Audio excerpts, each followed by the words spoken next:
that's not so far away from now. It's just a couple of years. And so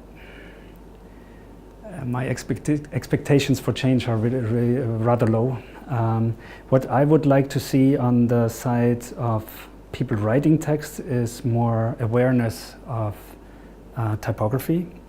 So I think every typographer knows the feeling that, you know, the burning heart feeling when you see a wrong apostrophe or an acute instead of an apostrophe, and stuff like this. So, on the user side, I would like to see more awareness for that, and on the application side, I would like, because most of the written communication will be digital. I think it already is, and I think that will be even more so in 2020. And I would like to see better interchangeability or exchange possibilities between applications and platforms and so on. So it should not matter anymore where I write something. It should be easily possible to move text from one end to another. The most annoying lack in font technology that I am aware of, or that still bugs me regularly, is missing support for OpenType features. There's a lot of OpenType features already built into fonts, and many applications cannot access it. That's annoying because there's a lot of work gone into it, and the industry takes sometimes 10 years and longer to catch up with what's already in fonts. And the other thing that still bugs me is, although this is happening much quicker than it used than other things have taken time to develop, is support for non-Latin scripts, especially Southeast Asian scripts. There's a lot of stuff emerging right now, but also cross-platform support is still shaky at best. And I'd like to see that fixed as soon as possible.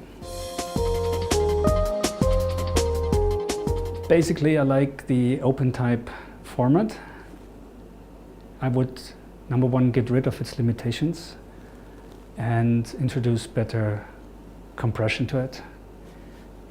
What I'm talking about is pretty much already what the WOF2 format is, which is basically a compressed OpenType font and ready for the web. And but I'd like to see a WOF3 that does all that, but with better compression and without the limitations of the size limitations of OpenType tables. So there's lots of things you want to do, but at one point to hit a limit that cannot be compiled anymore into a font. And we're talking about the OpenType 3 specification already. There's preliminary discussions, but I hope something very cool gets out of this. And I think it's necessary because as fonts are getting bigger and have to support more languages, we keep hitting those limitations that are currently built into OpenType, and these limitations are not necessary anymore. These were necessary in the 90s when there were strict memory limitations, but these things are gone. And the only limitation we have today is file size, and that's just a matter of good subsetting, or something that I'd love to see in font technology is a font format that supports dynamic subsetting, so that a website only ever loads the parts of the fonts that it needs for display right now. This would speed up display times and load times of web pages significantly.